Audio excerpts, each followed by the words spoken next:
For God, for country, for truth, for justice, for the Republic. You're listening to the Powder Monkey Podcast on PirateInfoWars.com.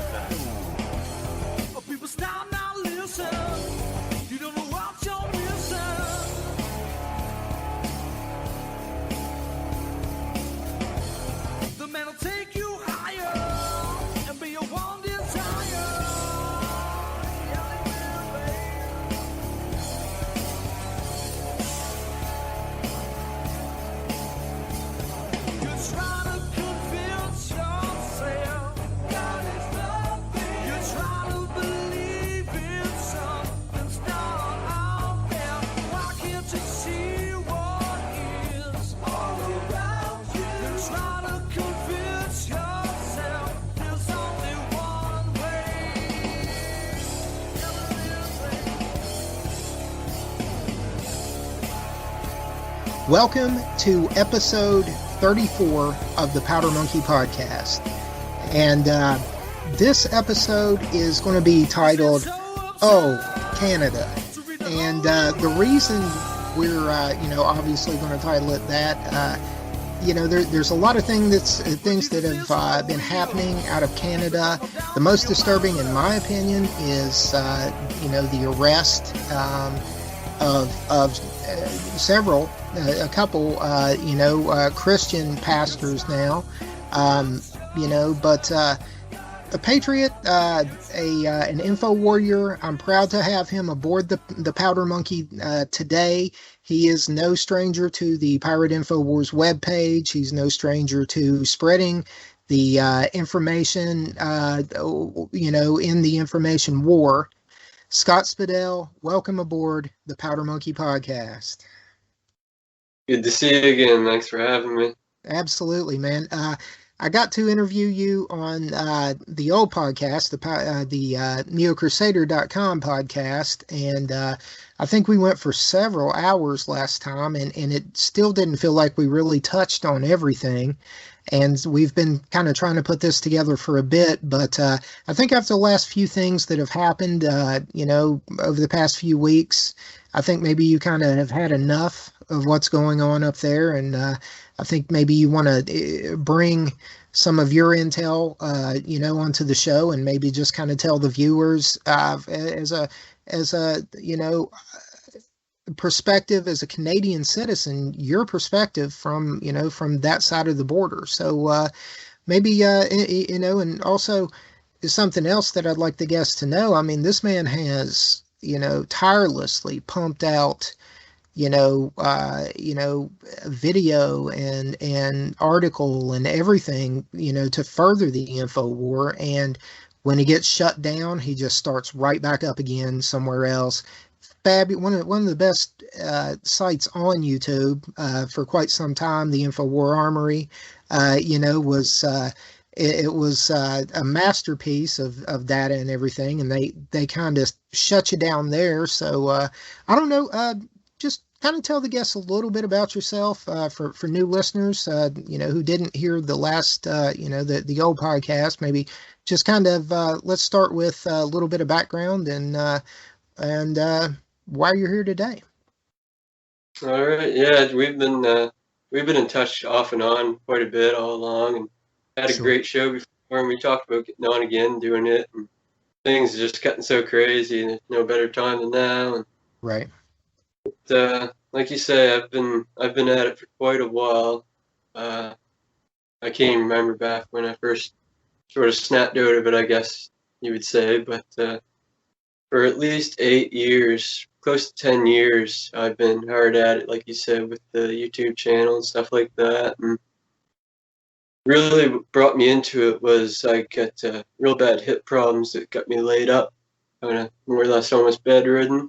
And there's so much time in my hands, I started digging into stuff, and I have a long family history of people who served in the military and stuff like that. And really passionate about it. It means a lot to me personally, so it's been a battle, and one I'm proud to keep fighting. Absolutely. And go on again now, what's going on in Canada lately is just getting ridiculous. I mean, we're back under lockdown here in Nova Scotia again, and it was almost no rhyme or reason for it. We had our premier actually resign not too long ago under whatever list of reasons he decided to come up with. And it's supposed to have been planning to resign for a while, accordingly, but we got this new guy who just kind of shoot in and thinks he's some kind of top dog, I guess. Back under lockdown, and they tried protesting there this past weekend. They started sicking the police after them. The funniest thing about that is that they're in Halifax, in the Commons it's called. It's the center of the city where a big old fortress used to be back in the day. You know, the British and the French were fighting over the New World. It's a pretty cool place, real big tour. A lot of people always gather there, and it's a common place for events and demonstrations and stuff like that. There's a bunch of people who wanted to demonstrate this past weekend that showed up. And they were on the front of the hill near the waterfront where it's all the main attractions. It's where all the hustle bustle is. So it's like the sight line of like downtown Halifax. It's a sight you think of, right? Sure. They're right there in the forefront, doing their thing. And they were all separated in small groups, like you're supposed to under the new rules. And the police are there giving them a hard time, right? Meanwhile, on the other side of the hill, in the other part of the park, there's people sitting around doing the exact same thing. The difference was they didn't have Canadian flags or signs. So it's getting pretty ridiculous. Right. And, one of the things that, I guess Mother's Day weekend, I don't know if you saw the post that was getting banned. That was actually Australian. It was an Australian news agency. I shared the post from somebody who was actually worked for President Trump in his administration, and he had shared it. And so I just grabbed the image and shared it, and instantly I was banned. And it was talking about the, how the documents had leaked, that China was discussing the biological war, the weaponization of the COVID, the SARS virus. And so, it was shut down immediately. And not only was it, censorship, but, I had no, obviously, and I'm not whining and crying. Anybody who's ever been on Facebook is no, they're no stranger to, the process that you go through when you get banned. But, wasn't it funny though it wasn't funny, it was sad, but that we, on Mother's Day weekend, because I shared a post, that was accurate, by the way. There was no conspiracy there, I was not able to make a memorial post about my mother on Mother's Day, and I couldn't share videos of Arthur Pulaski being arrested as well. It just, I thought it was quite ironic, all the things that happened that weekend, right on the edge of that, of that arrest. And I was hobbled. I couldn't do a thing to, other than I could watch the videos, obviously, but I couldn't share them. I couldn't comment on them. And you're no stranger to that. You've been silenced quite a bit. But with what's happening in Canada right now, the police, I mean, it's slowly started to, it's scary. I feel for you all on that side. I mean, you've got the chatter about, Trudeau and how much he loves the Chinese, and, they're training in your homeland now, the Chinese, one of the most horrendously, atrocious human rights violators. And here they are. They've now approved for them to train their Air Force. Their fighter jets are going to be training Canadian airspace. and that's absolutely insane. I just I if I were the president of the United States, I would be on the phone, with Trudeau saying, "Wait a minute, what are you doing here? Why are you, in love with China? All of a sudden, and I don't guess it's all of a sudden. I mean, I don't think any of this is just out of the blue. I think it's been in the works for quite some time. But, how have you seen, since China has started to creep onto the scene. I mean, it seems to me like as China creeps in and more talk of China being there, you also see them start to crack down a little bit on human rights. And am I wrong in that, or I mean, is there a correlation there? You think? Oh yeah, definitely. Even like they're now saying out in BC that anybody who has a COVID fine that's outstanding, not paid, gone to court or anything yet, which will, the amount of fines, it's going to take years to go through courts. Sure. You're no longer going to be able to renew your driver's license if you have an outstanding fine. Hmm. I guess even if you plan on fighting it, you're just presumed guilty until innocent. Right. It's sort of like Chinese social credit system. If you have a fine, you can't get your license renewed. Are there? How far away do you think that? I mean, what is the?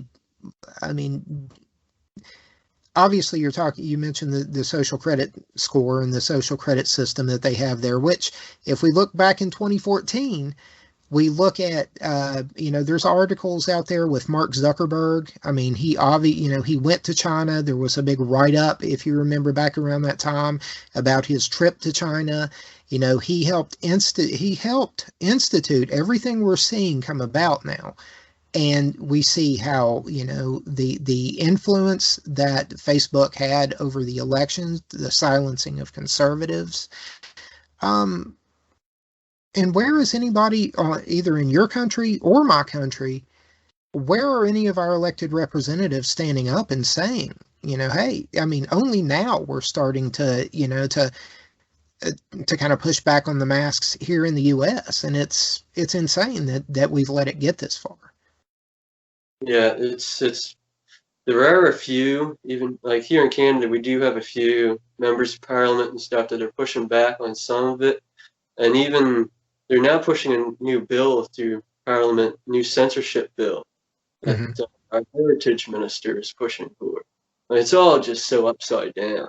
And as far as the social credit system, like how it's not really like how they have it set up in China, where it's like a technocratic actual Sure. system. We're like socially being implemented, right? Mm-hmm. And the little things like how I said, like driver's license. If you're outstanding issue here, you can't have this. It's that kind of system. Sure, but it's a slippery slope, and once you're starting to be fined and separated for your lack of going along with what they're telling you have to do, with your pushback there. Once they start to fine people for that, and then they take away their right to their right to travel freely. I mean, it's how do people get to and from work? Not that I don't even know. I guess in you're in Nova Scotia, so I mean, in that area, you had mentioned that the lockdowns are still on. So what about the economy there? What's happening with that even? I mean, forget traveling. I don't guess you need a driver's license if you have no job to get to. Yeah, most of Canada, we went into like the weird lockdown initially, Mhm. like everywhere did. But Sure. after we lifted things, like for probably since last summer, we've been fairly open.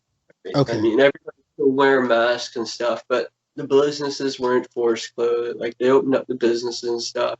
So many customers allowed type deal. And there's rules on stuff, but we're all still open, right? People are still going to work. But like I say, they almost no rhyme or reason they locked us down again here. Yeah. I mean, uh, I mean, is I assume that with the lockdowns, you've got I mean, you would have to see a drop off. I mean, are they trying to say it's because of a spike, or what is the reason behind the lockdown? They increased the testing more or less, right? And they're Up the calling it cycles and case camp, the case camp, yeah. right. And reportedly here in Nova Scotia, they're using the PCR cycle up to 35 cycles. Okay. So You that's know, high. That's high. I know that 40 was highly criticized for being inaccurate. So now you had COVID in what, November? Um uh, back last year in February. February. Okay. Okay. So you had it after I had it. Okay. Yeah, my family doctor and personally pretty convinced that it was COVID and the Right. symptoms and condition and timing. It's hard to deny it, right? And Sure. she also, my family doctor, like a lot of doctors, has no faith in the test, like Mhm. whatsoever. She said she had numerous patients with all the symptoms that tested negative. What So, symptoms, if you don't mind delving into it, I mean, if you don't want to, I mean, obviously it's your personal business there, but what type of symptoms did you experience with it? Did you lose your taste and smell, things like that, or well, I've always been a smoker, so my taste and smell hasn't really always been spot on, right? right? But Okay. everything else, like the ice pick sharp chest pains, Mhm. extremely short of breath, had real sweats, cold sweats, Did you ever none. run a fever? Yes, yes. Not. It was kind of like a sporadic fever, like I say, more or less like the cold sweats and stuff like that, Sure. and just flu-like symptoms, vomiting. I vomited for a little bit for a period of time, and mainly it was the shortness of breath and chest pain. And Right. what it turned out, what was causing it was basically my lungs were just getting eaten up, right? And Right. it got to the point where they started to collapse. And I've been in and out of the hospital, and I'd actually had been referred to a lung surgeon, lung specialist in the city, but of course this clinic got shut down with COVID policies. And then about 5 months after that, of it on and off, extreme difficulty breathing, serious chest pains to the point where I couldn't Mhm. sleep. I eventually drugged myself in the hospital one morning, barely able to get out of bed. And the ER doctor in there said that, my lungs were failing. They ended up putting a chest tube in. And they did that and said that I'd have to go down to the city for surgery on the lungs and that. It was, man, we could do a whole show on that. Oh yeah, I imagine. And yeah, I didn't mean to pry. Just, I know that, with that, you kind of saw the other end of it with, the restrictions of, being in there, and it's kind of you there, you don't have the just like so many other people, you had, I guess, the hospital staff, but I'm assuming in Canada that the same COVID rules applied. Family couldn't visit, you were kind of isolated. Once you were there, you were kind of, in that situation. And so, that it has been an absolute, to see and to hear them talk about what they've done with the nursing homes here, and bringing, they have such strict rules, but then they take people and put them in nursing homes and hospitals and things like that. And Scott, it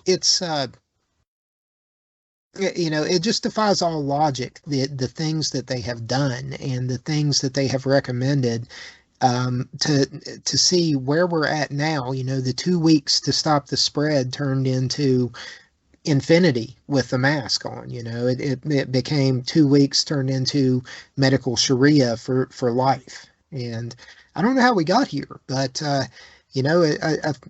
it has to. We have to speak up now. We're so close to something, to going somewhere where nobody wants to be. I mean, I don't think anybody wants to be where we're at, but it can get worse, and it is just around the corner. And is that social credit score? It is the, all the eugenicists that are in control of health policy, and it's not just health policy; it's health. It's a health oligarchy. They just all of the medical, all the medical experts, and I'm going to use that term loosely, up there, and now, Fauci getting nailed in front of Congress and blatantly lying. When do people point and say the emperor has no clothes on? When do they say we have given up way more than we could ever, lose? We've given up so much freedom that, what does it matter what our health is? Does that make any sense? Oh yeah, I think we're starting to really see the wheels come off it now, especially up here in Canada. Just the amount of things that taken place in just the past week up here is a year's worth of news. They've halted the AstraZeneca vaccine, both here in Nova Scotia and Ontario, and Alberta. It's getting banned like it is everywhere. Sure.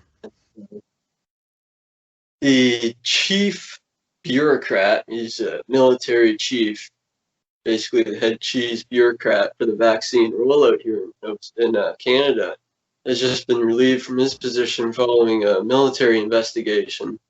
They're claiming it's some sort of sexual misconduct.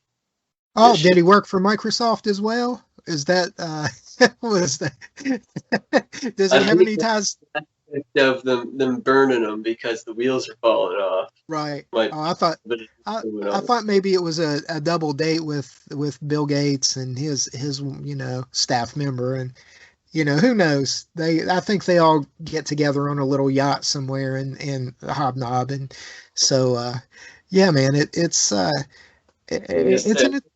always the same. It's always the same story, he's a misogynist now, and he's, but I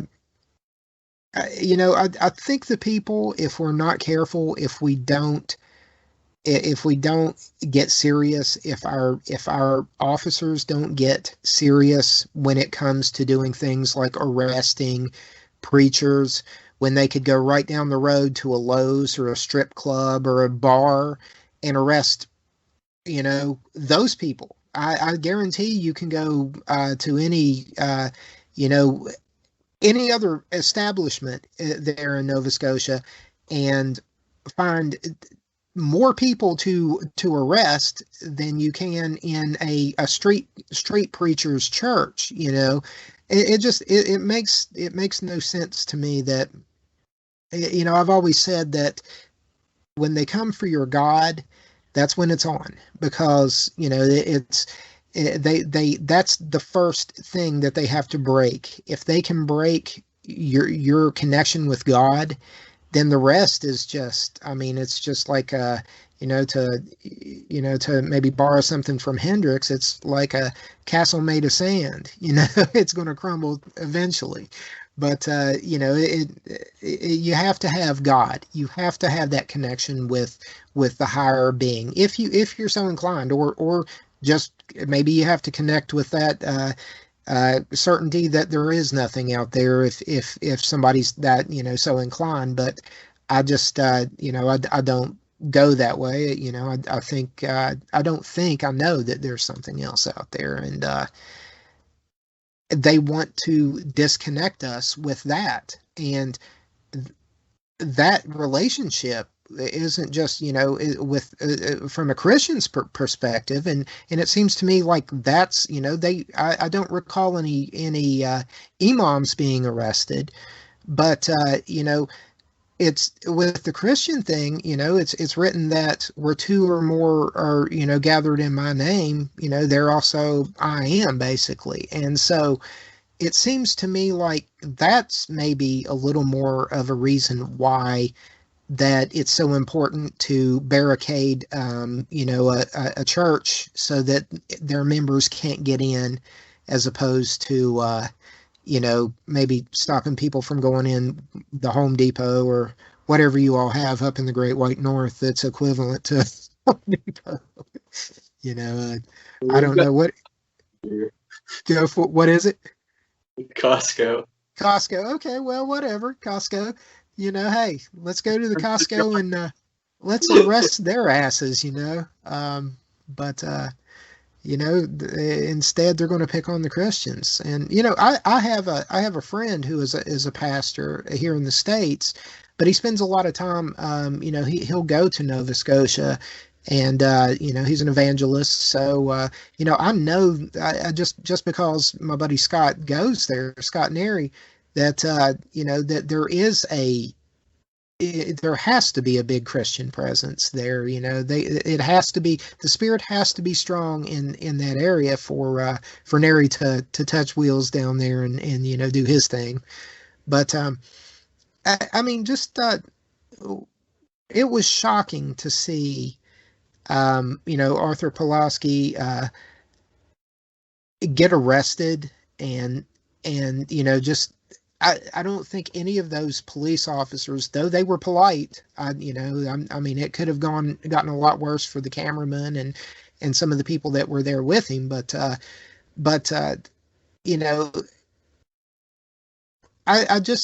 wonder how many of those guys now think back on that day with regret. Because that was their moment where they could, that's the moment they went from protecting and serving to to becoming stormtroopers of something much more sinister and something much darker. What Didn't do it the way they did it either, right? Right. To pull them over on the side of a freeway like that, I mean, that wasn't necessary. What's the chatter there on that? I mean, the people you talk to just in, up there, what in your country, what's the overall census of that event? And then Tim Stevens as well. I mean, what's your gut feeling on kind of your compatriots there? It's not going over too well. I mean, there's of course the diehard liberals or whatever, that are on board with it all, but it's not going over too well for the majority. Like you said, it's a lot of Christian roots here in Atlantic Canada, Nova Scotia, and especially with this recent Palestinian situation, we're having those protests everywhere now, and even our minister, I think today or yesterday, he spoke up and said, yes, these protests are wonderful and they're fine. Meanwhile, you go and try to protest lockdowns, you end up getting a ticket. So it's quite the contradiction. And it's like that. I mean, I haven't confirmed it myself, but apparently all the mosques in the province are still open and holding their services, right? They're not being bothered by the police. Obviously, yeah, no, I mean, that's why would they go? That would be racist to go in and try to enforce any type of code with them, even though it's a religion, not a race, it's still racist. So that's liberal equality. Yeah, the almighty Trudeau has spoken, and so. But like I said, there is a lot of especially at this point, a lot of Canadians are starting to realize it doesn't add up. They're looking around the rest of the world and stuff. And they say, even within the power structure within Canada, there's a lot of, Leo touched on it when he was on your show there last week, and there's a lot of stuff shaken up within the system. There's even starting to see a lot of pushback against the Chinese connection stuff. The Alberta Justice Minister last week came out and said that the government and the media want a pandemic, and they're trying to, basically on the same page as us. He said that. He said, I will not apologize for saying it. And then, of course, a few days later, he apologized for saying it. But he come right out, Justice Minister for Alberta, saying that, they want this pandemic and they're stretching it on everywhere they can. It's just, here in Nova Scotia, I seen the other day, they're still pushing the ventilators on the patients, right? They're still pushing all that crap, right? What about have you seen a change in the media up there? I mean, as far as the fear porn and have you seen? They're still pushing the fear porn heavy every day, but there is some, like the other day, touching back too on how when Leo was talking about the powers that be within starting to splinter. The Canadian military released another new report on hard-hit Ontario nursing homes, declaring that they did not die of COVID, but from dehydration and neglect. That's coming from the Canadian military. Right. So that shows that there's some stuff shaking up within the system, that people are seeing where the road leads to, and they don't like it, right? It took. I mean, on the winning side, like Alex talks about, there is no winning side if you support this. Yeah. Even if you think you're in with the best, the top, the biggest dogs, you are going to get screwed. Oh yeah. Well, I mean, it's always going to be that night of the long knives for those people that go along with it. They don't want to just kill, what they term the useless eaters. They want to kill everybody.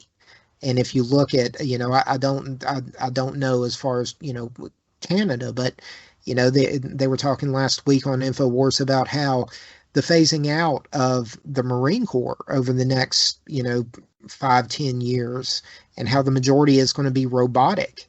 And we're seeing that point where man and his creation, even though this thing doesn't think, it may synthetically be able to assess certain things, as far as AIs go, but it doesn't have the human element.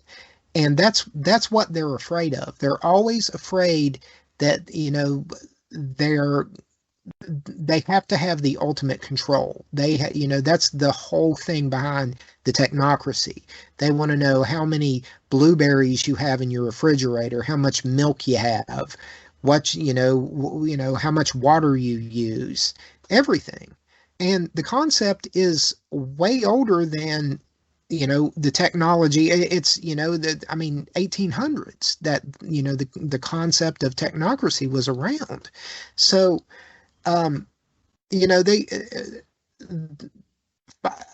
where in the club do you end up if their goal is, stay under, 500,000? Isn't that the goal with the Georgia Guidestones? Stay under 500,000 people worldwide. So where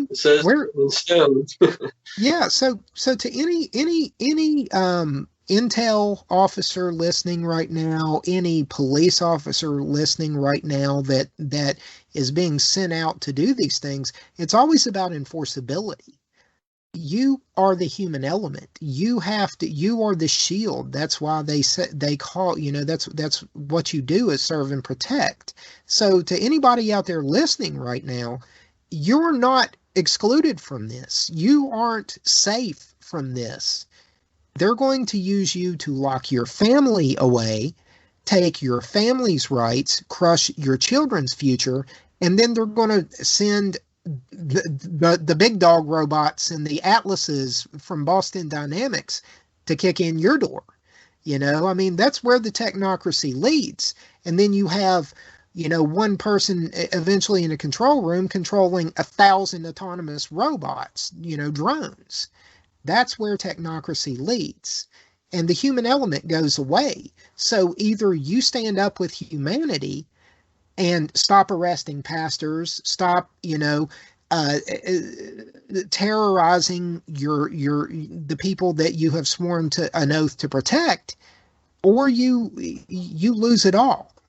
And I didn't mean to go on a tirade there, man, but somebody, I don't know who needs to hear that, but everybody, if you're wearing a badge, you need to hear that.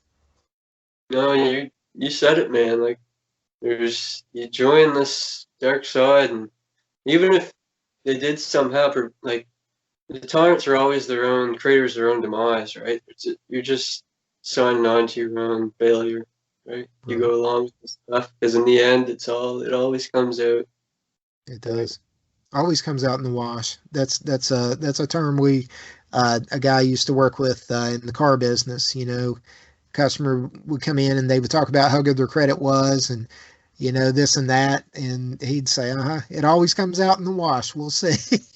Then we run their credit, and then they need a cosigner or whatever. But I'm digressing. It just I think Canada is sort of a bellwether for where we're going to be if we don't stop. I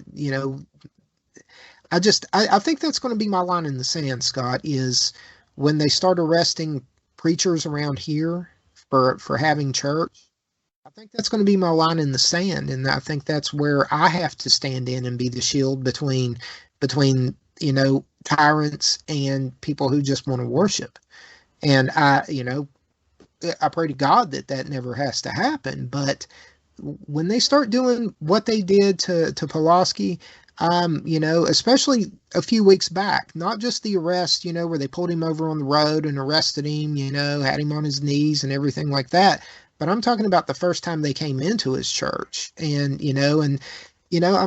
I think, and then barricaded, they all barricaded around the churches there and wouldn't let, the people in. It just was, it's insane. It is insane. Why Christians? Like you said, let's go to the mosques and tell them no, and let's see what kind of pushback we get there. But they have different ideologies, they're looking at the low hanging fruit. Yeah. Well, speaking of pushback, I think that's what we're really starting to see here in Canada, because we started to see a lot of pushback against all this stuff before these latest random lockdowns come down across the country, right? I think that's what lockdowns are about. It's not about health. It's about the fact that people are getting out on the streets protesting and pushing back. And might be my optimistic side, but I think we could end up being kind of the canary in the coal mine type deal, right? Where Canada pushed it so far that people finally said enough was enough, right? That's hoping, anyways. The protests we see in Toronto and Montreal, they keep growing every week. More and more people in big cities protesting it. So, what about agent provocateurs?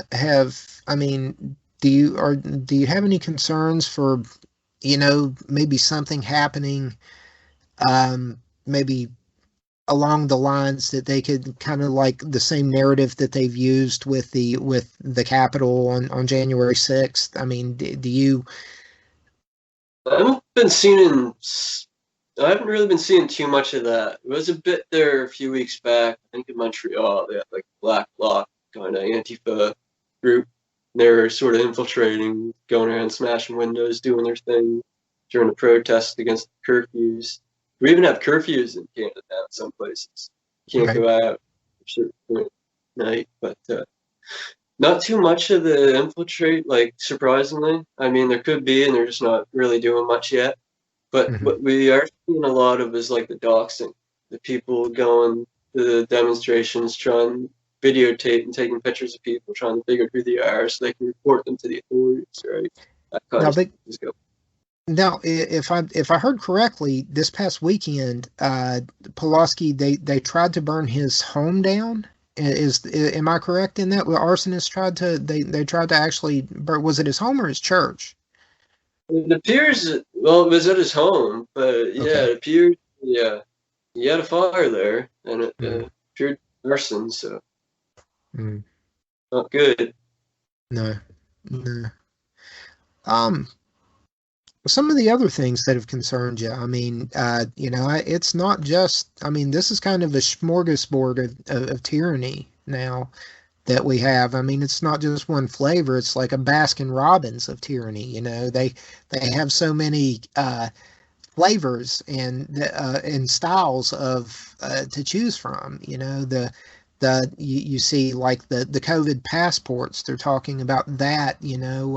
Israel has which one thing I don't support Israel on. I won't support any country that requires some type of passport to travel, within the borders and to shop and to do things like that. But there's so many things. I mean, what else do you see coming down the pipeline, or what else do you see out there that is concerning you? I mean, we've got the censorship, we've got the tyranny against the churches and the protesters. I mean, what else do you see out there that is on the horizon? I see it being the censorship, especially here in Canada with them trying to push the new bill through. It that's all they have left really is the censorship, right? I mean, Right. they're losing control on the flow of information. More and more people are becoming informed, and that's all they can do is censorship. So Talk about the InfoWar Armory for a minute. I mean, that looked to me like I guess when we first met, you were kind of doing the InfoWar Armory, and you had a that looked to me like it was a labor of love, not just I mean, you obviously put a lot of time and effort into that, and sort of just like Thanos, it was just with the flip of a switch or the stroke of the key, it all went away. It seemed like, and maybe for some of the listeners out there and viewers out there, we're actually doing this one. I kind of switch hit on the on the whether it's the viewing or the audio, but just for the viewers today. I mean, kind of talk about what it's like to be on that end and to put so much of your time into it, and then for them to just be able to pull the plug like that without rhyme or reason. yeah, that was quite the adventure, the old YouTube escapade. I just created the YouTube channel and started posting segments from the InfoWars Alex's show. Watched a lot and said, like he always says, it's all free to air. If you see something you like, cut it, clip it, post it, share it around.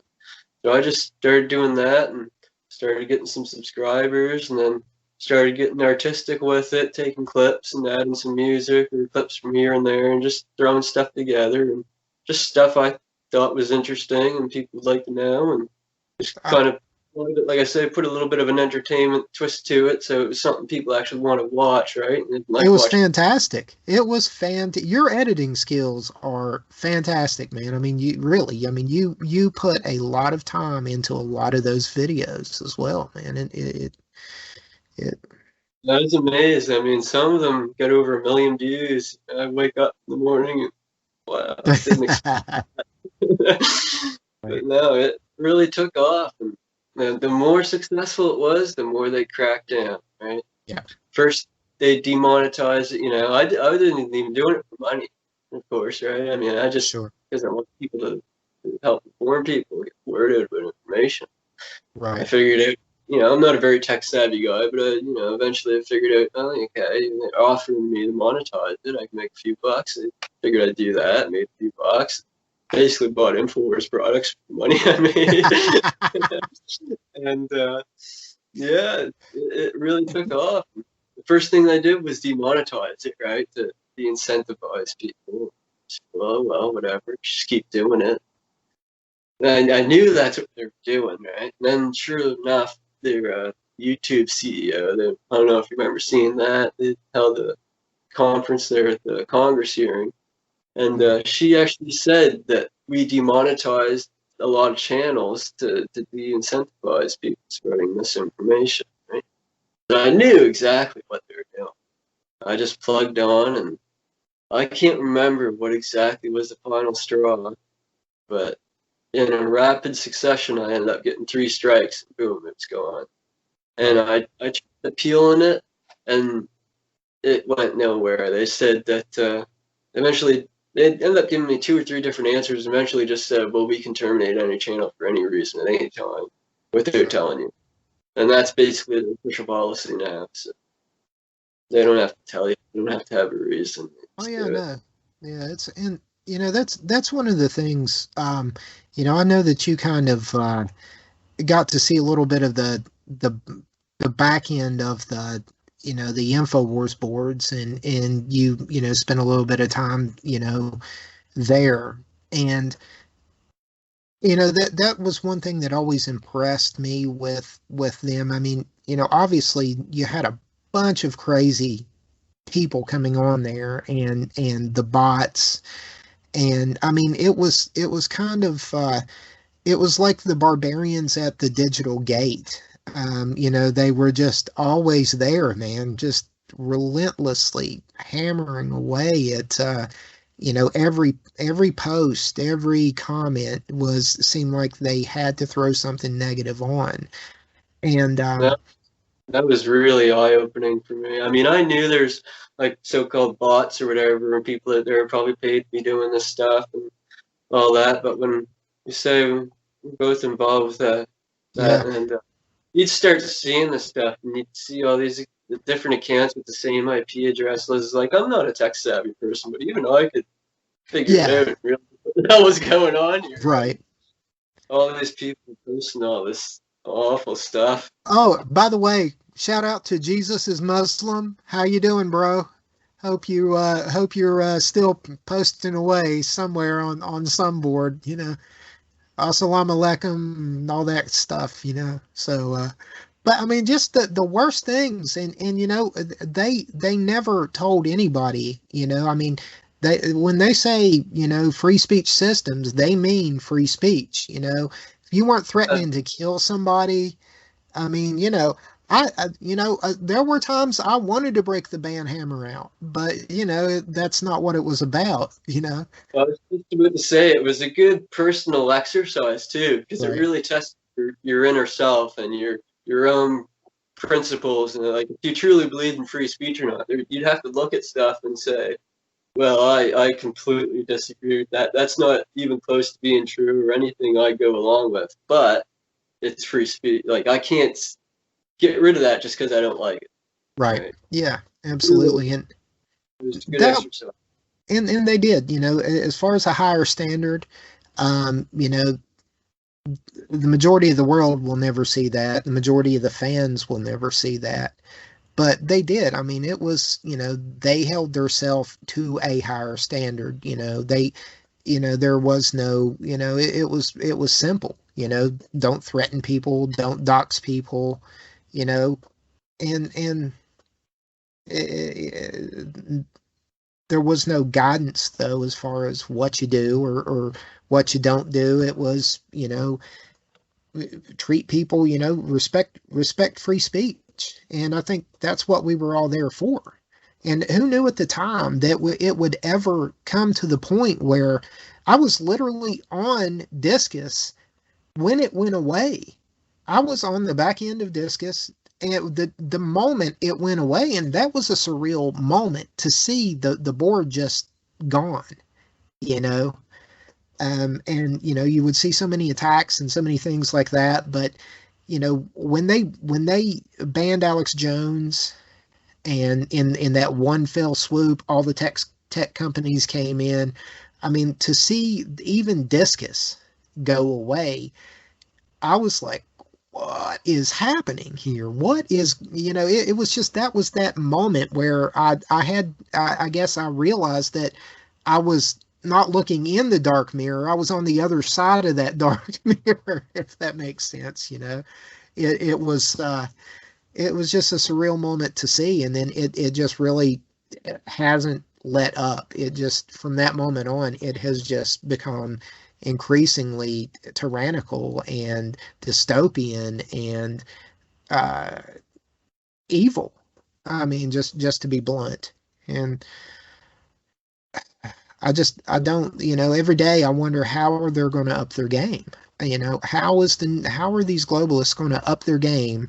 And what crazy event is going to go off today? Are we going to be locked down? And are they going to, is somebody going to come knock on my door because I was in DC for the first rally, or because I had friends there, or because I've interviewed Joe Biggs? I mean, the when do I hit the radar, if that makes sense? And it is I never thought that I would be living Winston Smith.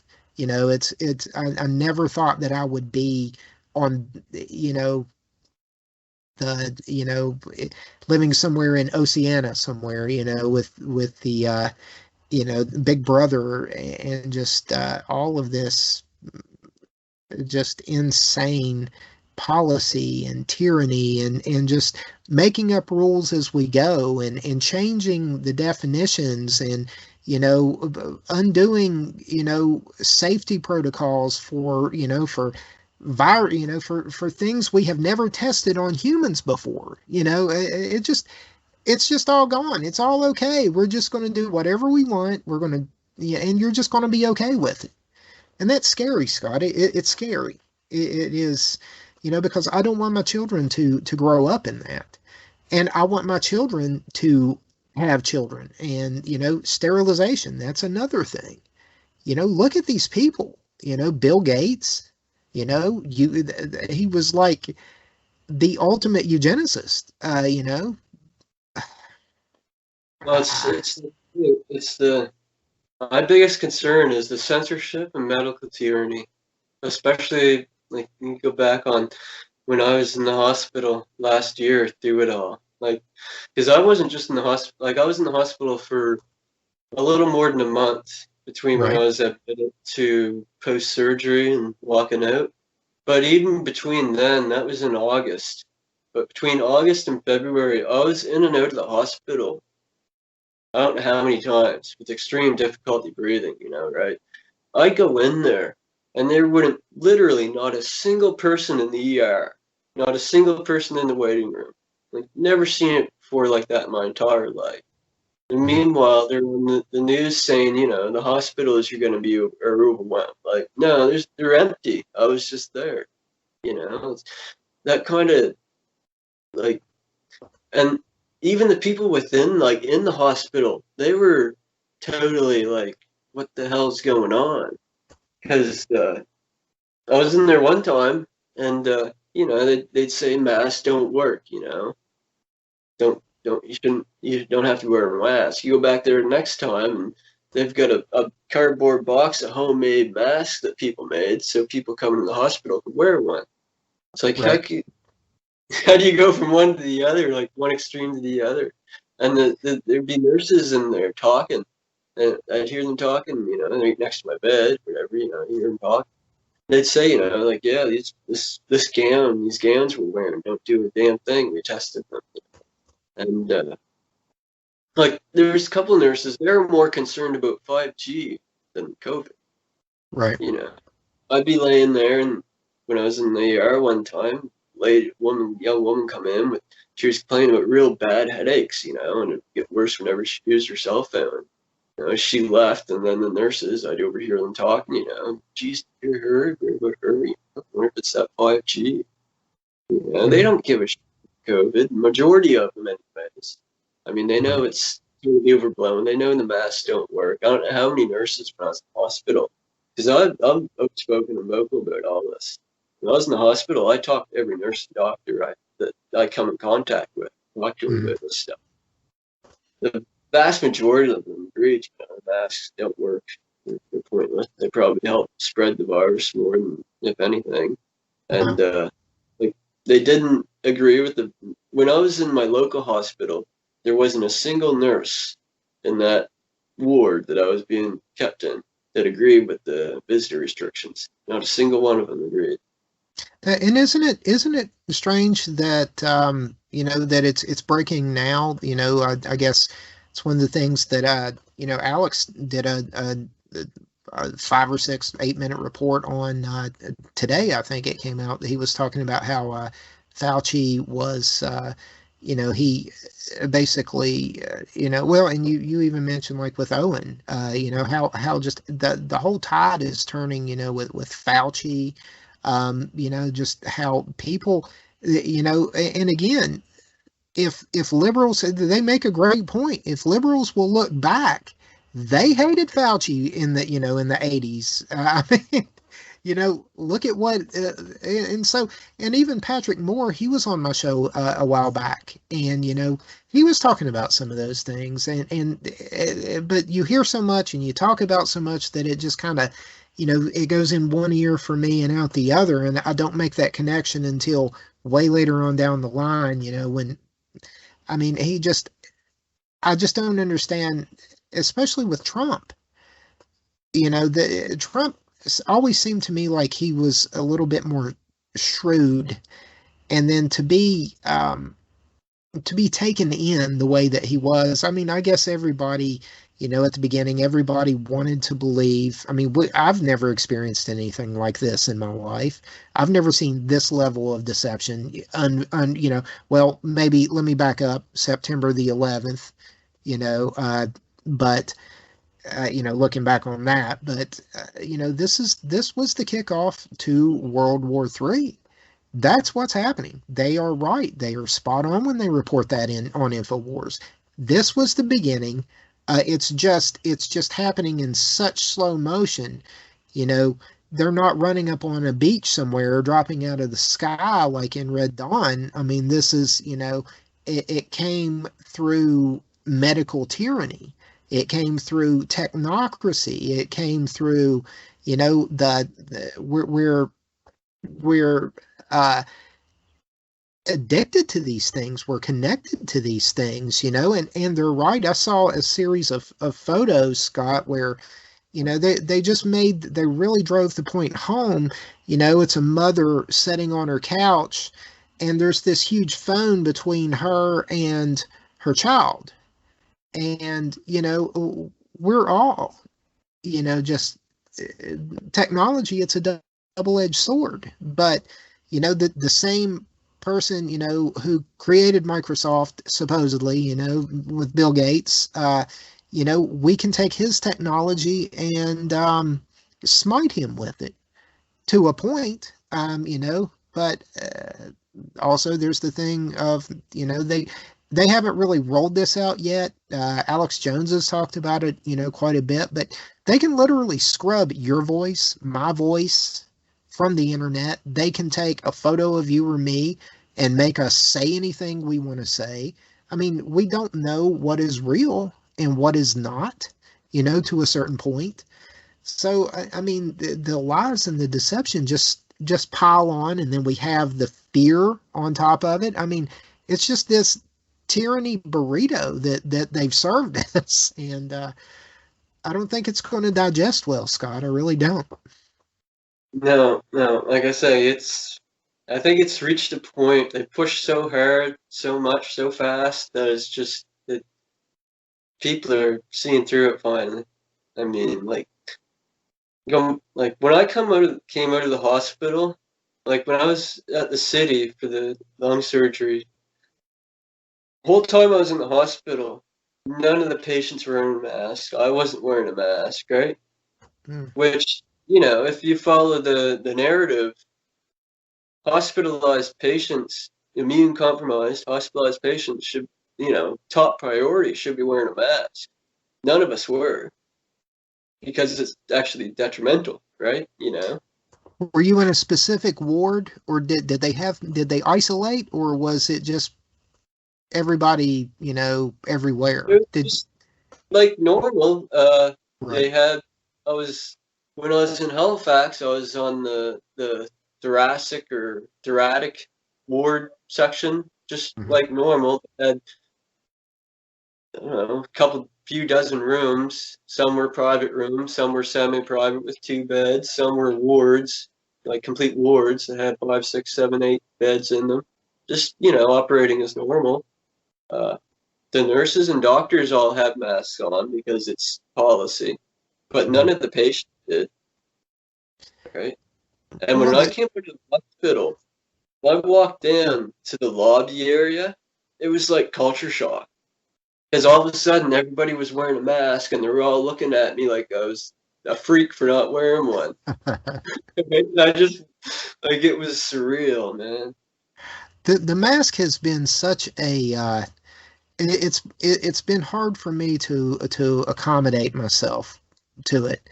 When COVID first hit, I tried to do the right thing, and I was kind of looking I've always thought of it as a bioweapon. I've always thought it was a bioweapon. I have my own theories that are things that I can't technically prove right now, but they sound good in my head. And I'm still formulating, but it just the whole thing, with the mask, for a while, it was you put on a mask, you go out, and you're wearing the gloves at first to get gas, and you touch one thing, and then you get back in the car, but oh my God, I've got the gloves on. Do I take the gloves off? Do I leave? Do I use them next time? Am I going to cross contaminate? It was insanity. And then it was everybody stay home. And so, for the longest part of the time, it just everybody got into that lockdown mode. And then I think it finally got to me because I sell cars, and it's sort of a face to face thing. I work in an automotive dealership there, and you don't want to be a jerk, and you work with people who are immunocompromised. They have health things going on, and you don't want to be a jerk. But at the same time, I wore them. I got to a point right before Christmas where I was going into a TJ Maxx to do some Christmas shopping, and this little old lady kind of stopped me at the door, and she was like, "Do you have a mask on?" For some reason, it was just that moment, Scott, where I was like, I just looked at her, and maybe it was that flip out moment, kind of like Alex Jones, but I was just like, do I need to leave? Because if I need to leave, I'll leave. I don't have a mask. I'm not going to wear a mask. So tell me if I need to leave, and I'll leave. And I guess I said it in a little bit of a harsh tone, and I didn't mean to, but she kind of, I guess, maybe caught what she was doing or saw that it bothered me, and she was like, no, go on ahead, go on ahead. And then as I'm walking through the store, I'm thinking, man, that was kind of an asshole thing to do. I probably shouldn't have snapped in this little old lady, but it just, I was just to that point. So then I started wearing the mask and thinking, maybe I just need to be a good, person and do this, because I believe that COVID is real. I mean, I don't think that it is. I think the COVID rollout, the policy was the hoax. But there was a real virus. I've got the antibodies flowing through my system now. You do. Like I said, that's the scariest thing about the whole thing is the medical tyranny and censorship. Like I say, they're still pushing the ventilators here in Nova Scotia and Halifax. And if they had followed the COVID policy for me, I'd be dead right now. Oh yeah. The only reason I'm alive is because I got a doctor who actually practiced medicine, right? They looked at my symptoms and they treated me the best way they knew how. Right? They didn't just stick me on a ventilator because that's what the official policy says to do. Right. Right. And you know as well as you, that's the worst thing you can do for a COVID patient is put them on a ventilator. Yeah, they say 80% of the time you don't come back off of it. It's higher than that. It's like 90 something. Really? It's high. It's if you get put on a ventilator and you got COVID, you're pretty much done. Well, I mean that actually happened to my wife's aunt. I mean, it's that policy, and it just. And when the last time I went, no, it wasn't the last time. There was one time, like I said, I was in the hospital a few times. Like they said it was bronchitis, they said it was this, they said it was that, and they'd send me back home. Right. Eventually, one night, I could hardly breathe. It felt like there was an elephant sitting on my chest. I didn't even feel well enough to drive to the hospital, so I called an ambulance. The ambulance come and picked me up, took me in the hospital. I was still hardly be able to breathe, right? They give me a steroid inhaler, And within 5-10 minutes of them giving me the steroid inhaler, my breathing started to come back. I mean, I couldn't breathe great, but it was a hell of a lot better, right? Right. It wasn't a serious condition anymore. And after that steroid inhaler helped me breathe, this doctor come back around. They said, "Oh yeah, well, I can't find anything wrong with you, so I think it's just anxiety. Here's have some." She gave me what are they used for anti-anxiety? It's a common drug people use for anxiety. I think it is Ativan. Okay, right. He gave me a couple of those, said it was anxiety, and sent me back home. Really? Wow. Yeah. Wow. And so you got people in the healthcare system like that who are just following what they're told to do, and that's why people are telling. Right. There's so many treatments out there that they can be giving people, and they're not, and they're putting them on these ventilators, and they're dying. Right. It just, and you know, the thing that. Yeah, I want to add this too. When I was in the ER, because I was in the ER, they had me in one of the triage units in the ER for 2 days after I first went in there. And that's where they put the chest tube in me when I was in the triage unit. And after 2 days of me being stable in the triage unit, they moved me to a regular bed in the ER. And that's when they decided, I'm going to go for surgery in the city, and they're going to transfer me into that. So I was sitting there waiting in the ER, which turned into more than 2 weeks. So they ended up moving me up to a medical. That's a whole other story. But while I was in the ER waiting, they had the chest tube on me with the suction on the chest tube to keep the lung up, right? And they were doing x-rays on me every once in a while. The monitor was going on, and there's time to do another x-ray. And instead of hooking they got like a little generator. It's almost like a booster pack that can run the suction for the chest tube. Sure. They either use that or they bring a mobile unit to come do the x-ray right there where you're at. Well, this nurse just unplugged my chest tube and sent me to the x-ray department to wait for my x-ray in the hallway. Wow. Wow. By the time I get to the hallway, sitting outside the x-ray room, which is right there by the ER, it's not far. It's, you could throw a stone. Sure. Right? Literally. By the time I get to the ER room, I actually felt my lung go like that inside my chest. And my breathing started to go away. I started feeling chest pain. The x-ray technician come out of the room. Like, just basically as soon as I got there, this all happened. And he looked at me and said, "Man, I think my lung just collapsed." And he said, "Seriously?" And I said, "Yeah, just, they unhooked me from the chest. I'm pretty sure it just collapsed." And he said, "Shit, run me right in there." And did the x-ray, and then he ran me right back to the ER. No screwing around. They hooked me back up the chest tube. Then they had to do another chest tube because even after they hooked me back up, the lung wasn't coming back up. So they had to do another chest tube, put in a bigger one. And it's not fun getting a chest tube. Sure. Leave it at that. I can imagine. And after that happened, I was pretty upset. Like, I'm pretty sedated at this point. I've been in there for 2 days. Like, I was so sedated that my eyes were burning, and I didn't know why, because sweat on my forehead was rolling down my eyes. Oh, that's wow. how little, the situation, right? And at that point, I got upset, right? That, I nearly died because this nurse didn't know what the hell she was doing. Right. So the ER supervisor comes along and talks to me, and we have a little chat. And this is at this point, has this respiratory specialist there with her too.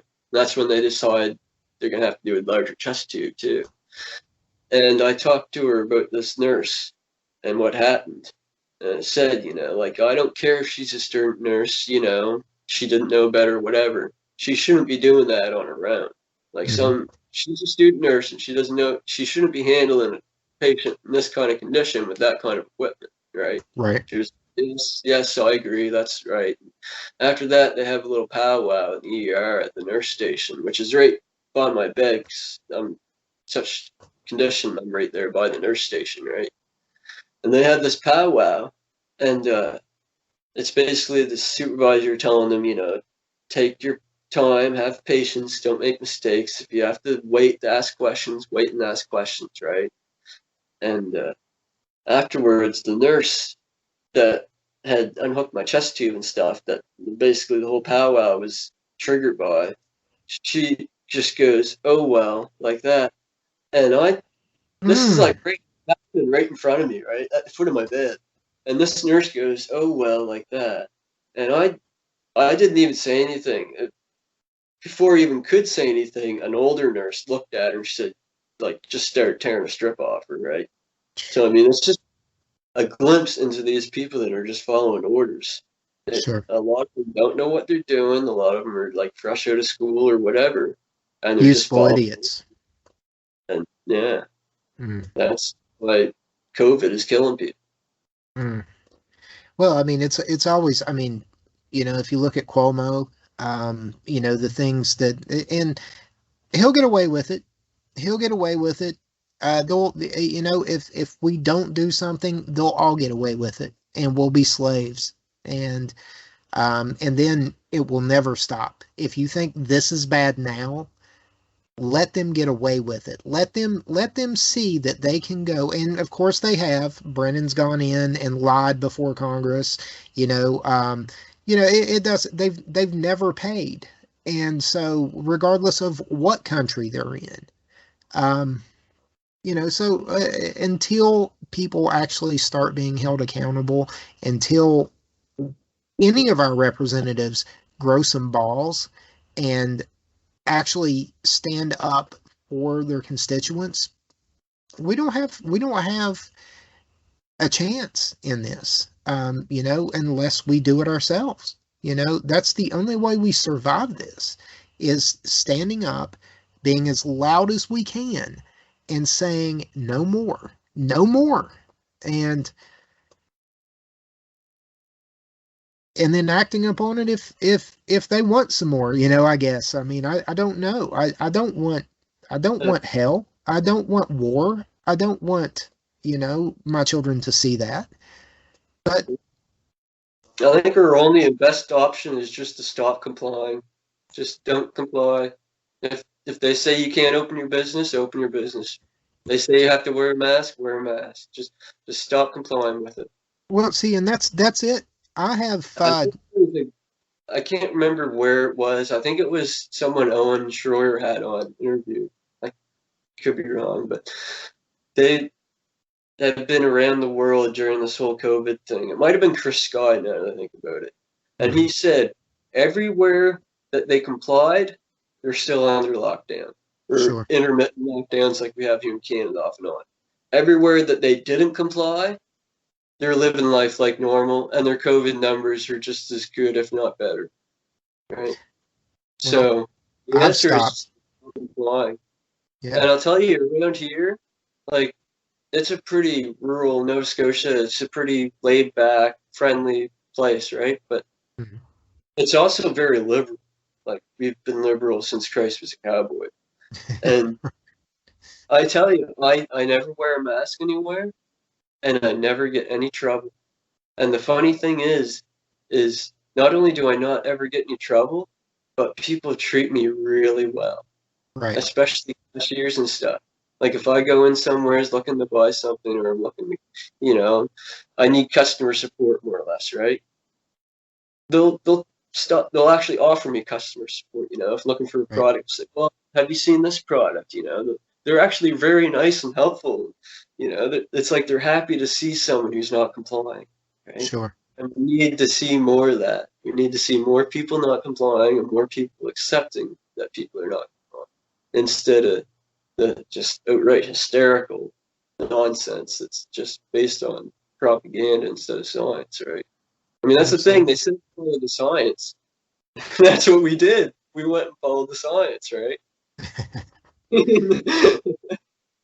Well, I mean, yeah, but I guess like there are alternative facts. I guess they can pull out alternative science. Because the science. And I listened to a guy who was an analyst. He had been a professional analyst. I think he had worked for the FBI and different things, but um, he listened to Fauci. George Norrie was interviewing him, and he asked I'm sorry, I forget the guy's name, but he asked him, what do you think about Fauci? Have you listened to him? And before he could even get the question out, he was like, oh yeah, this guy is, he just talked about how deceptive just his speech patterns and the things, subconsciously he would say, how deceptive, he was in his speech. So, but I mean, to look again, that was before anybody really put two and two together. And, what's the root of all evil? The love of money. And, how many patents does he own? Yeah. I mean, it's insane. Great deceiver, Lucifer is the great deceiver. Right. Well, Luciferase, what's and that's something else that is just a bit of a too much coincidence for me to ever say, yeah, stick that shit in my arm. When you talk. Well, I mean, yeah, and it's crazy because I'm almost, we almost have to watch. Well, not just almost. I mean, yeah, you're right. They'll probably censor us for talking about, things the taboo, but. I mean, things like Luciferase. And if you look at how and why, like in the days of Noah, when Christ talks about as it was in the days of Noah, if you look at the evils that were going on, God didn't just, it wasn't just, humans that he wiped from the face, evil humans he wiped from the face of the earth. There was the Nephilim, the mixing of human and angel, that amalgamation of the two.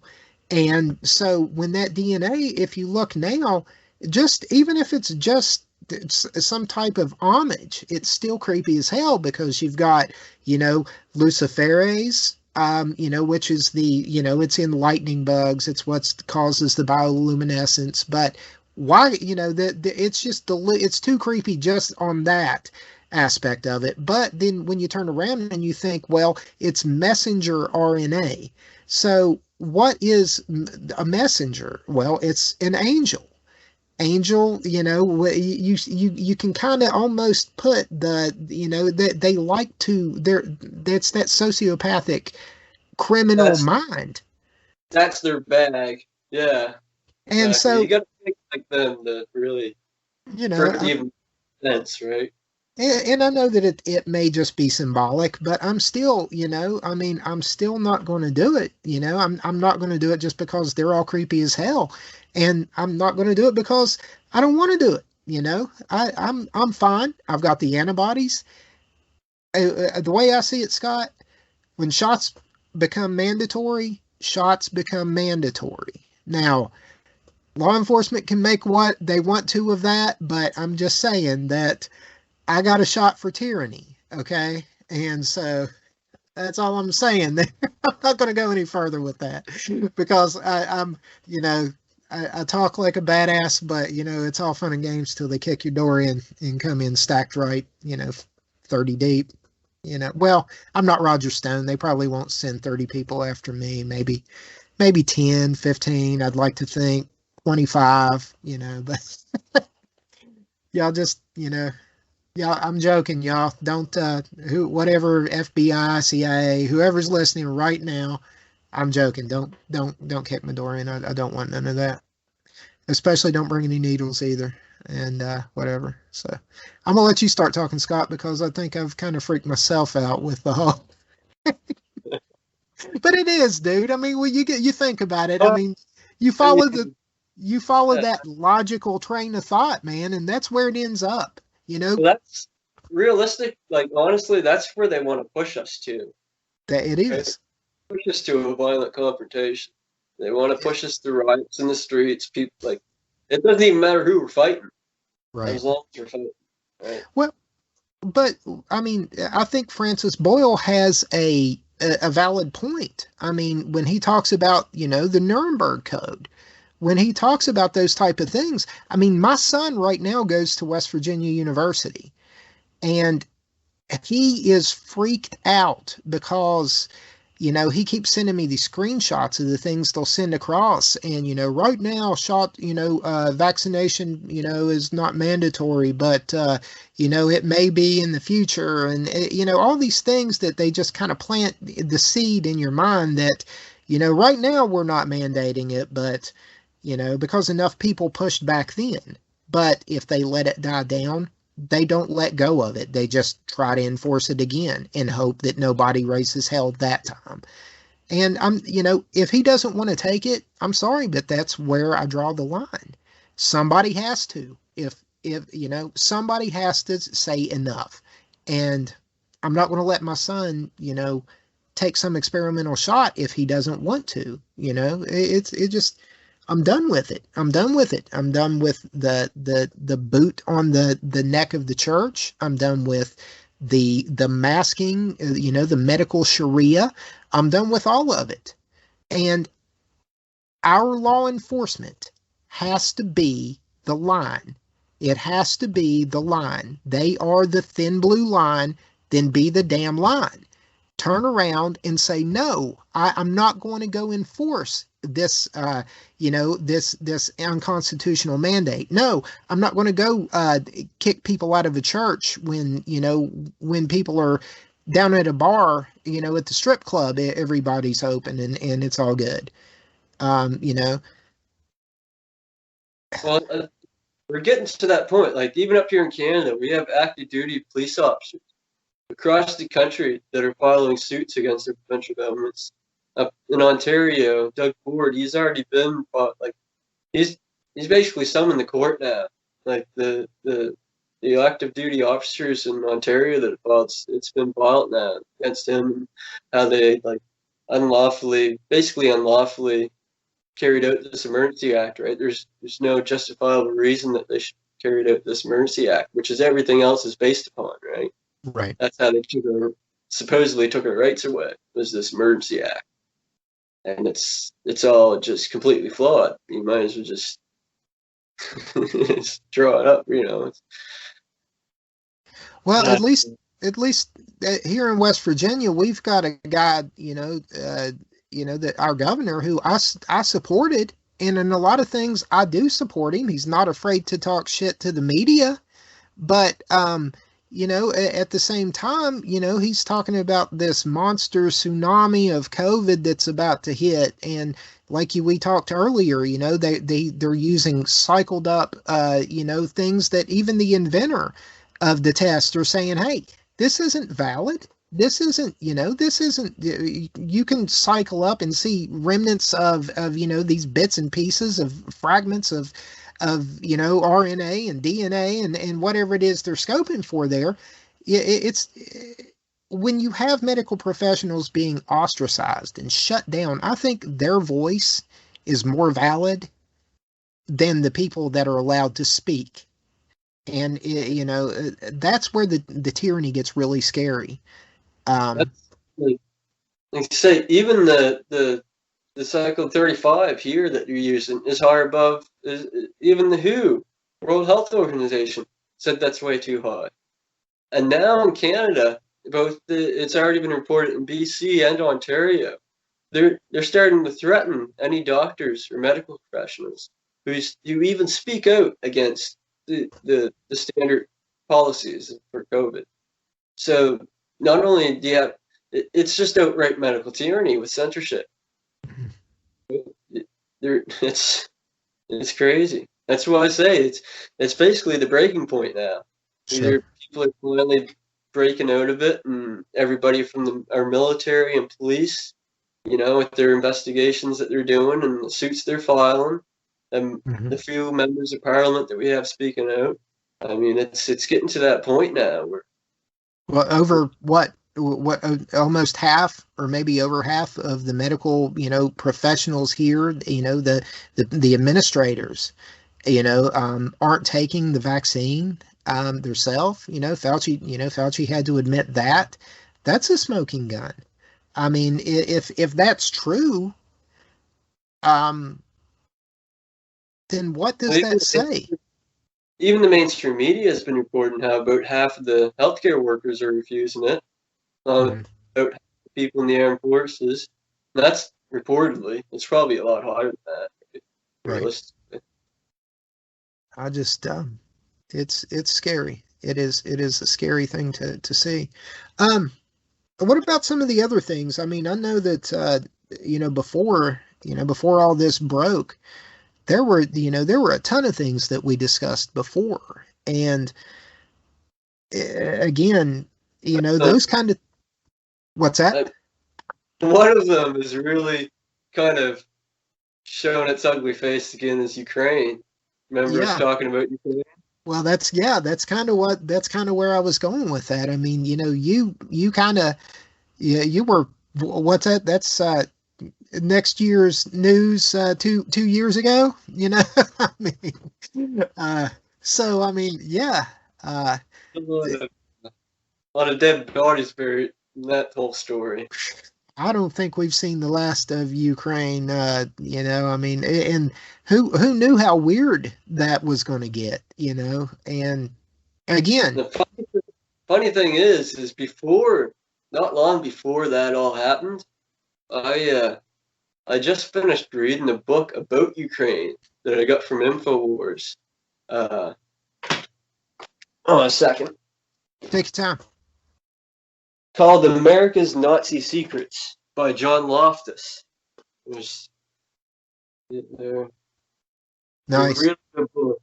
Uh, John Loftus, former U.S. government prosecutor, former Army officer, he uh, he dug all into the World War II Hmm. documents regarding Ukraine and the Nazis in the United States, and it's incredible what went on there.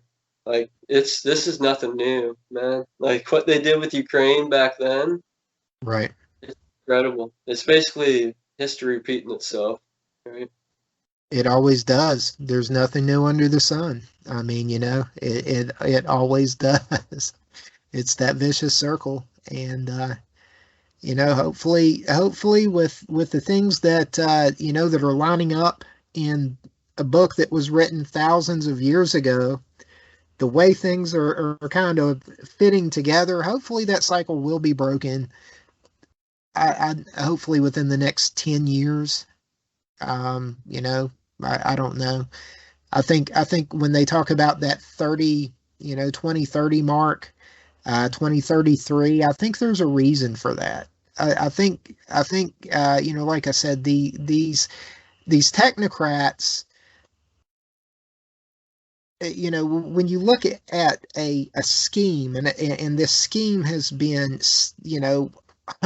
over 100 years in the making, just the technology side of it, you know, up to a certain point, we're still going out to the well and drawing water from a well, and riding horse and buggies, and then all of a sudden we went from that to, we're flying through the air in metal tubes, and into space and everything like that. And where's that tie into? Well, that ties back into Nazis.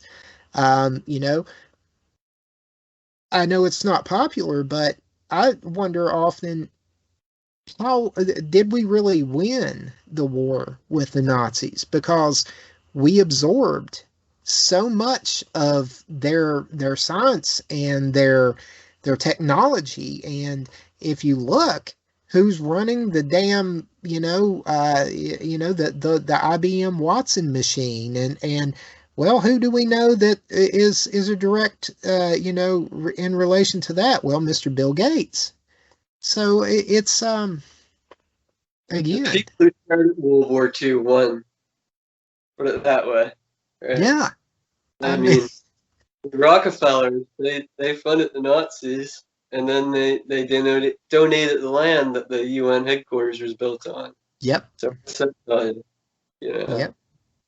they they they the people who started the war won the war, you know. I Absolutely. mean, wouldn't Yeah. matter which side, quote unquote, side won. Yeah. They'd still come right on top, right? Well, it's like Israel and Palestine now. They're funding both sides of it. You've got and it's wars and rumors of wars, though. And I think that the more these things ramp up, then that we've just got to keep that focus on getting our liberties back under control, making it understood that no matter how grave the threat is, I don't care if there is an asteroid on its way here. In a way, kind of at this point, Scott, I kind of hope there is one coming. But I just, I just, let's end this craziness. But, I don't care what the threat is. It's never more dangerous than the loss of liberty. Because once you lose that, what else do you have to lose? That's when they're most important. It's like freedom of speech. And freedom of speech isn't important when somebody says something you agree with or whatever. Freedom of speech is important when something's said that's not popular. That's Mhm. when it's important. I, Go ahead. No, no. Oh, Just saying, I mean, that's when our rights and freedoms are important. It's sure. not on nice sunny days when we're at the beach, and nothing's going on. They're not that stressing. They're not that important. It's times like these that they're important that we need to preserve. Right. Or things get real bad real quick. You know, considering things like the silencing of the using corporations to go out and do things that the government can't technically do, well, especially here in the States, say with the First Amendment and things like that. But the government can't go in and do that to you, but they can allow a corporation, they can fund, say they can use DARPA or whatever to create a Facebook, and then from that corporation and that corporation's right to have their rules, even though they can run completely against what America was founded on and the freedom of speech and everything else. I think in a way, I guess what I'm saying, I think I'm talking around it, but in a way, you and I have discussed it, but I think the answer goes back, and I know that Alex Jones has, with Band.video, but I think it all goes back to maybe, again, fighting with your dollar as well. I think at some point I'm going to do a quick video about why I'm leaving Facebook, and I'm going to pin it to my page. I'm not going to remove all my data from Facebook, but I'm going to pin that last post to my page, and I'm going to just lay out why I'm leaving and where you can find me. You can find me on PirateInfoWars.com. You can find me on Powder Monkey Radio. You can find me on PowderMonkeyPodcast.com. But, you know, you're not going to find me on, Facebook at some point in the very near future. I mean, when this, I'll probably still throw the pirated stuff out there, keep the info word on, but honestly, Scott, I've lost a lot of people during 2020.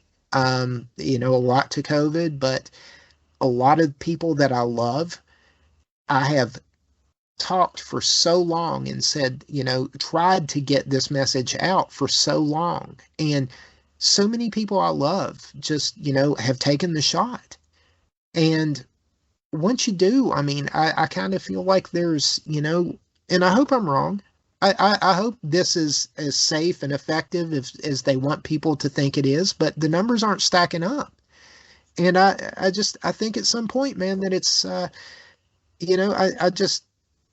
kind of feel like I've lost those people already, if that makes sense.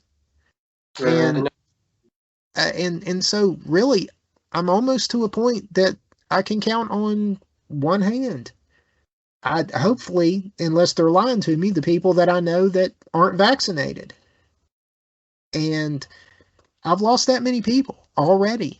What happens when the mRNA does something? That spike protein does something to your cells, or the clots that they're talking about. I mean, is it a time bomb now? And it's just more fear and uncertainty. And I mean, Well, again, around here, a lot of people are quite concerned about that personally. Like the people who bought it all, the people I was just talking to a family member the other day, and she didn't get the vaccine, but her husband did. And now they suspended the vaccines here, and mm, now he's all worried. He doesn't know what to think, and he's all concerned because he took this vaccine now that's been suspended. So, I mean, yeah, ain't no takebacks on that. no, there's no undo there. But Mm. I think that's starting to help in the only way it can, I guess. But people starting to realize, they're a bit naive. Maybe they should have listened to some of the people that they're scoffing off. See, Hopefully, go ahead. start. I'm sorry. Hopefully, people start to sit back and take a look at the bigger picture and see what's going on. So it's My all wife, falling apart right in front of them. It's not hard to see. last week, I was at lunch, and I frequent Taco Bell quite a bit because of their fantastic menu. And so this is not a paid promotion, by the way, but I was coming back from lunch, and I passed my wife in town, in the town I work in, and so I called her and was like, "What are you doing?" "Well, I'm with the kids, and we're gonna go get something to eat." Blah blah blah. "Okay, well, I'll talk to you later." And I call her a little bit after that, and like, "Hey, are you still in town?" "Well, no, I'm headed home. I'm sick. I'm not feeling well." Like, oh, well, and she told me something about, she thought it was some guacamole or something like that. I don't know. They had Mexican, but it turned out that she had gotten violently ill and had to stop, and she threw up, but she had also gotten the COVID shot and didn't tell me, dude. And I felt for 3 days, I felt like I had been cheated on. Like, not, it was just that you can't, that thing where you can't go back from, you can't undo it, and it, as much as I have yelled and screamed, and maybe it's my fault. Maybe I have said so much that she's just tired of hearing it and she wants to end it all. I don't know. But all I can do is laugh about it now because, again, like I said, there's no undoing that. Once you do it, you're on that ride. At least I've not heard any professionals talk about how to undo this. I know they talk about needing boosters, but I don't think it's that simple. Once it's in you, I think it's woven into the fabric of what you are, regardless of what they say. Um, Time but will tell. yeah, I'm not a doctor though, so I did not stay at a Holiday Inn either, so I have no, no. It's just all theory here. It's just all my conjecture. So don't ban me, YouTube. I'm sorry. Please, gods of YouTube, don't ban me. Let this message ring loud and clear for liberty to to grow like a flower that's been stepped on. Just allow us to to get this message out. But it's just weird, Scott, because coming on before we even started this interview, I started thinking, well, how are we going to talk about things? How are we going to talk about COVID? How are we going to talk about the shots? How are we going to talk about election results, which I didn't even touch upon, the recounts and everything like that. I mean, just mentioning those things can get me banned, can get you, get this interview silenced. So it really needs to be a bellwether. Yeah. And they're getting crafty now too with some of the stuff they're doing in the sense for ban information. I mean, not long ago, remember, I worked with you a lot with that Facebook page, and it wasn't too long ago that Facebook suspended me from commenting on any group pages Mhm. and well, the pages or groups, I guess they're called. And after a couple weeks, that suspension was lifted, and I was able to post on pages and groups again. And after about a week or so, all of a sudden I started getting an error. It comes Right. up whenever I post something. It comes up with an error. It doesn't say I'm suspended or Yep. that I no longer have those privileges on Facebook or whatever. It just comes up with an error saying, we're experiencing an error. We cannot process this post. Right. Yeah. I mean, it's something else that's sort of creepy. It used to be the power of a meme was that you could make that meme, post that image, and it would kind of get around the censors because it's an image. What I posted that got me banned on Mother's Day weekend, I put no text in it. It was a simple image.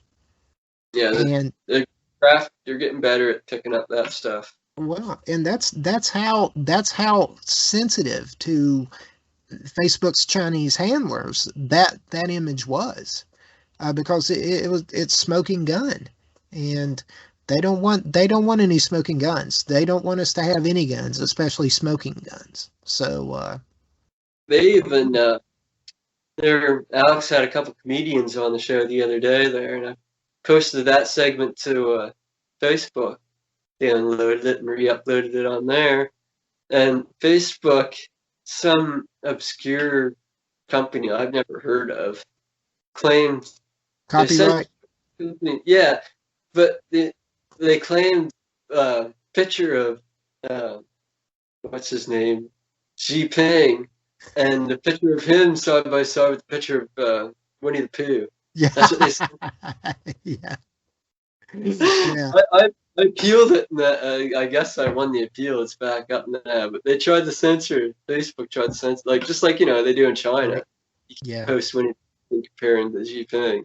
Well, yeah, I mean, and it had Jinping in that meme, in that image, and man, they did not like that. I mean, it was insta ban, just and they never. I mean, I appealed it, and they never rolled anything back. Of course, it was a 24-hour ban, but by that time, so much had happened. Again. The pastors were arrested on their knees in the street and dragged off like prisoners. I mean, just war criminals, and I couldn't share any of that. And that's why I'm done with Facebook. I don't, are you a martial arts fan? MMA, anything like that? Not big, but I find it interesting. Well, BJ Penn in like '06 or '07, I think BJ Penn back then, I can't get it out of my head because it's the answer to everything. And so he fought Jans Pulver. There was this big reality show around it. They built it up, the hype. I think it was '06 maybe. And all summer there was this whole reality show. They were training people, and then BJ Penn, at the end of it, the finale, it was like the cage match. And so it was BJ Penn and Jans Pulver, and BJ Penn beats the hell out of Pulver, and so he's leaving, and they go for the interview, and they're like, what do you think, BJ? And he's like, you want to know what BJ Penn thinks? Go to bjpenn.com. And all of a sudden, man, I was like, I gotta go to bjpenn.com, and and then there it was, and like he crashed his server. So many people hit it. It was just like 404, and but that's what we need, and that's why, Alex, what's so important. I mean, they roll those domains over, and it's genius in a way what they're doing, but I mean, Well, it's some. for a long time, you need to build your own platforms, build your own websites. But I still personally, I still like to stay on the Twitter and the Facebook and that, because that's where you reach the people. Yeah. Right? I Yeah. mean, even when I got suspended from Facebook or Twitter, put together a Gab account or a Parler account, and I tried those out, get on there, but you're just in a group of like-minded people for the most Echo part. chamber. Yeah. Yeah. Which you're not. I mean, it's all right if you're looking to find out what's going on and what people are talking about, but if you're actually trying to reach people, inform them, you're not going to get anybody on there, really, right? So I like to stay on Facebook, and Yeah.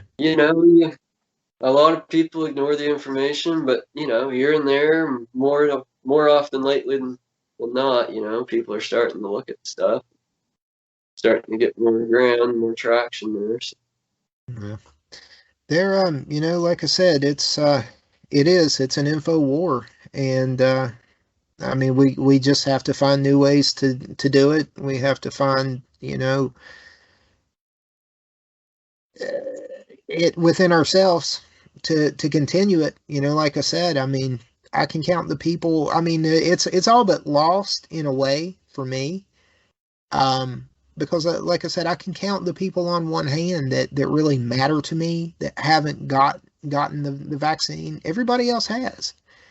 And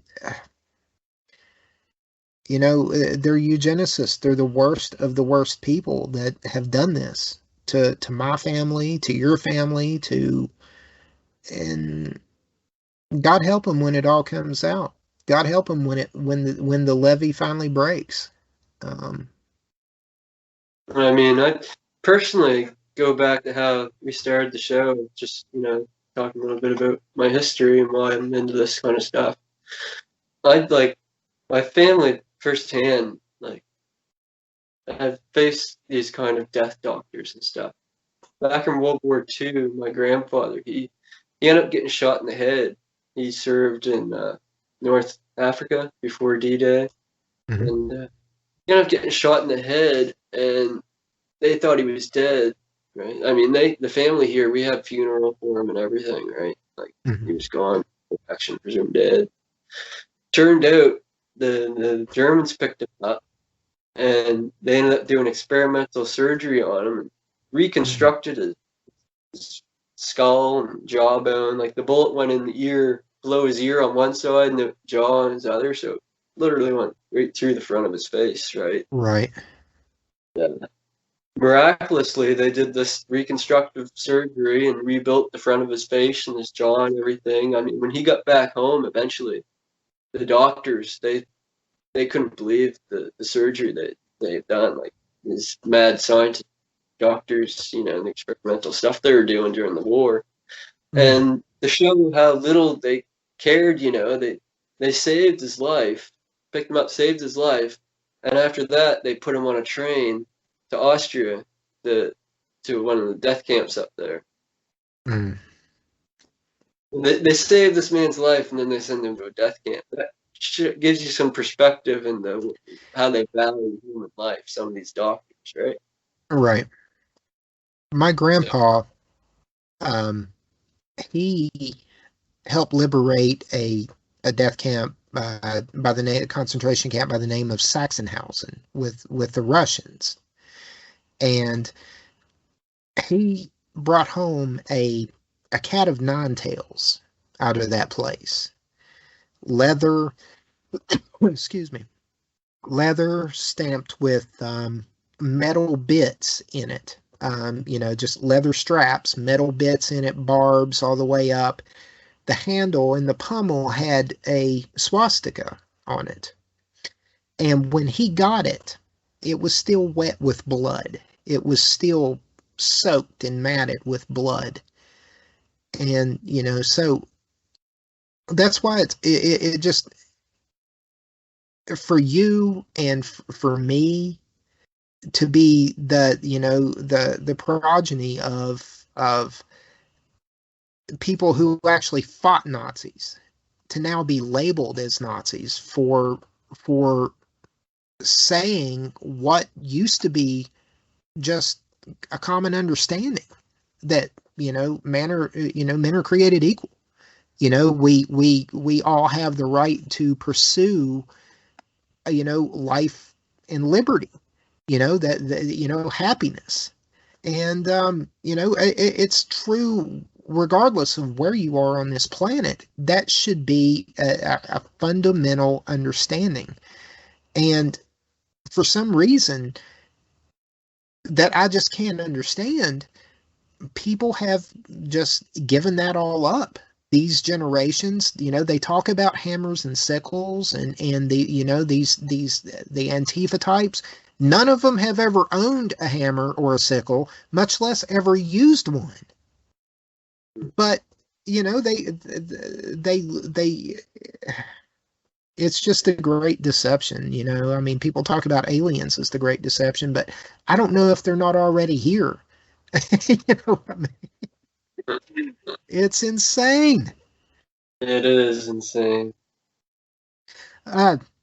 Scott, we're coming up on we got about 10 minutes. We'll be at about 2 hours. I mean, is there anything we haven't touched upon? I mean, is there anything anything that you want to talk about or need to get out there or anything like that? Anything we didn't cover? Not right offhand that I can think of at the moment, man. There's probably a million other things we could talk about for another 10 hours. Yeah. Interviews to me are always, especially when I go back and listen to them, it's kind of like being in a fight in school because, when you're in it, it just goes by so quick. But you go back and you listen to it and you're like, man, I should have asked that or I should have done that, and it's almost like a fight you were in school when you think, man, I should have kicked him in the nuts at that point instead of, and, you go back and you're like, I should have asked that question. I should have brought this up. I should have brought that up. But there'll be time, man. Hopefully, knock on wood. I mean, there'll be time. They haven't completely censored us. So we're going to fight on until there's no more space left on the internet to post. At least I'm going to. I don't care if everybody I know and love gets the shot. My fight's not over. It's not over until I have nothing left to post about because they're all in jail and they're all awaiting execution. That's when this will be over for the people that have perpetrated this on. And I'm not calling for. I'm saying the legal Nuremberg style trials. We do it the right way. We have to be justified. But it's time. It is time. You just looked at me there talking about the shot. I didn't mention it during the show that Canada, Alex talked about this the other week. United States and Biden administration is planning to dump these vaccines that they've suspended because of safety concerns, dumping them on other countries. Well, Canada just announced that these AstraZeneca vaccines that they just suspended for safety concerns, they're looking to donate them to other nations. How loving and liberal. And the liberals think it's like, I look at it's right on like MSN, like, my internet homepage where I just, sometimes click on to get what mainstream media is pushing, right? Right. You click on it and there's like people with little heart sign on the article, like, oh yes, they're giving away the vaccine, they suspended. It doesn't even register with some people, Yeah. It's unreal. Well, it's like Owen said today, and he's right. He took it to the ridiculous point, but I mean, honestly, he's right. If they put on a webpage, hey, we're taking volunteers to jump into a wood chipper because this will send you to the other side and you can become one with the AI god, hop in this wood chipper. I mean, it would literally be like lemmings just hopping in, all day long, just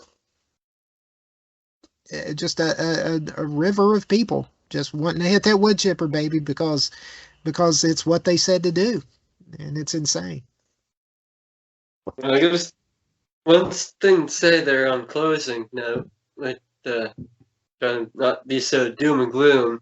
It's like that badass Uncle Sam. I watch him very much. He's got his little platform on band.video. He does all his videos.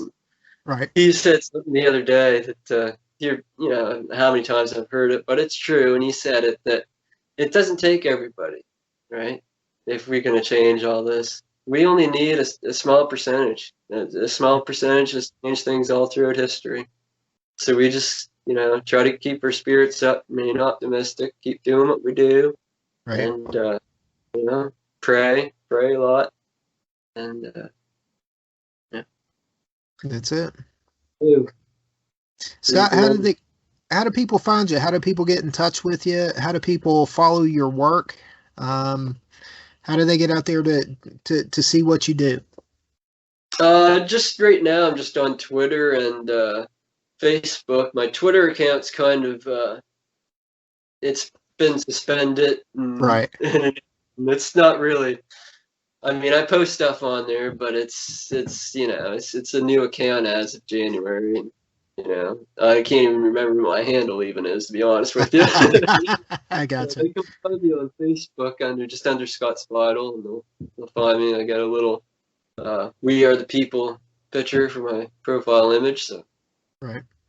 Be on there, follow me if you want, or throw me a friend request, whatever you feel comfortable with. Everybody check him out. Absolutely, man. Absolutely. I mean, you have fought the good fight, and continue to do it, man. Continue to do it.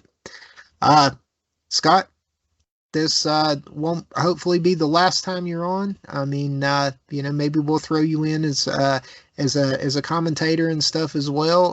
When the whole crew gets together, we'll do a multicast there, and maybe get you on with John and Liam and a few other guests and things at the same time, and maybe in some upcoming shows. We've talked about some things on the back end of Pirate InfoWars, and maybe getting some of your videos up to a safe spot where you can just grab a link to it, drop it in there, and or a link back to somewhere where they will not pull it off. I mean, I'm not going to say it's not hackable, but they're going to have to try to get to it. So, there's some things we've got in the background going there, but I really appreciate everything you've done, man. You have been just an unstoppable force in the info war, and so hats off to you, man, for what you've done. Thank you, sir. Thanks for having me, man. I really appreciate it. Like you say, get a lot of the stuff we've been talking about, doing some more of that, and hopefully get back on podcast again for too long, so talking about it like we have been. Absolutely.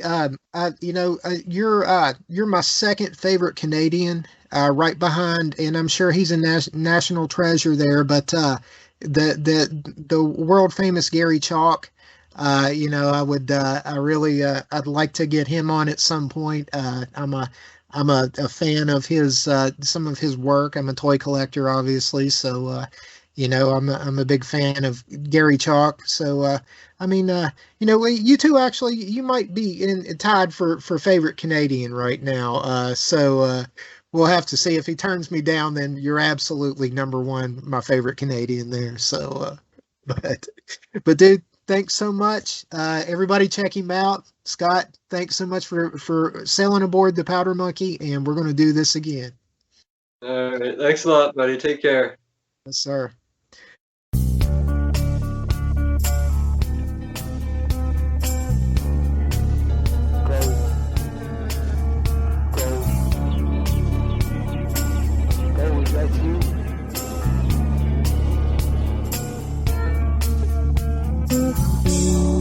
Purple shrines on our head, phenobarbital makes us dead. To heaven's gate we will go, so climb aboard for God, for country, for truth, for justice, for the Republic. You're listening to the Powder Monkey Podcast on PirateInfoWars.com.